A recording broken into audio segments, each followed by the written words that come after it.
What's going on, guys? This is Trajan. We're talking about Star Wars Darth Vader, the Annual, number 2. This book is really good.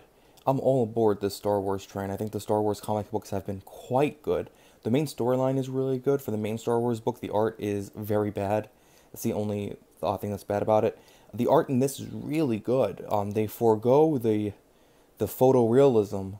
I don't know if maybe Tarkin's not included in Disney's order that they have to be like photorealistic images, but they draw Tarkin as kind of a caricature of himself, and they do a really good job at it. I'll show some images of him. This book was written by Wendig instead of Charles Soule, who was usually written by. Didn't realize it was our good friend Wendig, who does not like us, but it was really good. Wendig told a really good story. There was one Wendigism in it. I'll point it out. But other than that, it's easily you can actually skip it and it's fine. So the whole point about this is that here's Tarkin. They do a great job at drawing him. It's immediately recognizable that it's him, but it's not. It's obviously somebody drawing him, right? So the big thing about this is that it's about Darth Vader and Grand Moff Tarkin's relationship. They hate each other, like they really, really hate each other.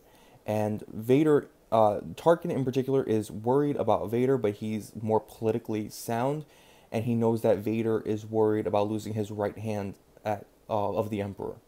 So they both have goals, and the other party does not fit into their goals. And in fact, at a certain point, Vader fantasizes about killing Tarkin in different ways, which is really funny. Does anybody play this card game, by the way? Is it any good? I'm like really into card games, so I don't know.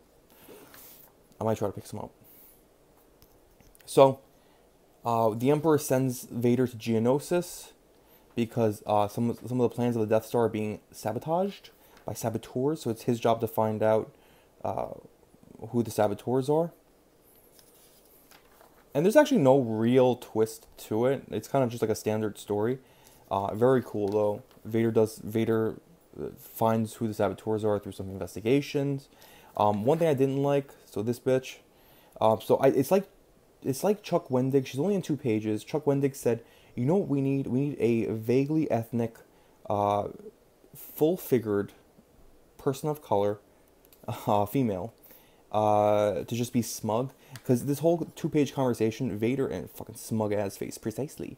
Vader could have figured this all out by himself. Like honestly, he really could have just figured it all out by himself. But instead, we had to have her basically implant the idea into Vader about how he could find out who did this, and then whatever. Anyway, it was just stupid.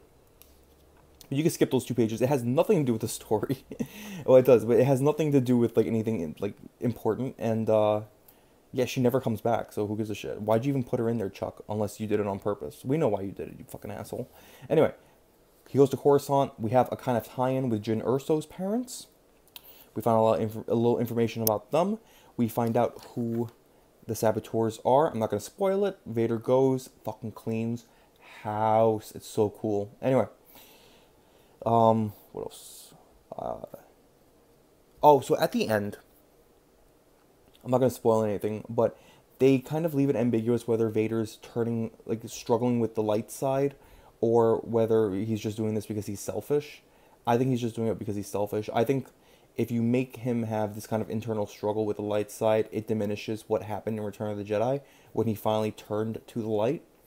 That's the whole point. That's the difference between Vader and Kylo Ren. Why I think Kylo Ren's actually a good character, because Kylo is struggling with the light side, which we've never seen before. We've always seen instances of the light side struggling with the dark side. It didn't even cross most of our minds that the dark side could struggle with the light. So I think that makes him a very compelling character. I think, and he sees Vader as this epitome of the dark side, which is what Vader was in the first 3 movies. So if you then eliminate that and say no, he's this tragic character that was struggling the whole time, it actually makes the whole situation worse.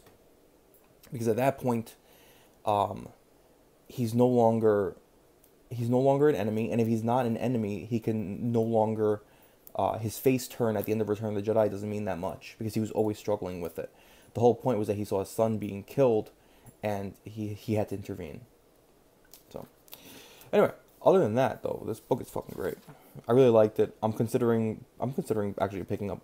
I'm already picking up Star Wars. I'm considering picking up the Darth Vader series also. Although I might just do this in trades, but Yeah. Is anybody reading Poe Dameron, by the way? Is that any good? I see it in Marvel Unlimited. I know it's ending soon. I'm wondering. I don't really have that much time, so I'm wondering if it's like worth the effort because it's like 30 issues. Whatever. Anyway, like, share, and subscribe. Let me know what you guys think. Are you picking up Star Wars? How have the Star Wars books been? How have the miniseries been? Lando sucks. Um, you can follow me at Trajan Channel. Like, share, and subscribe. I will catch you guys later.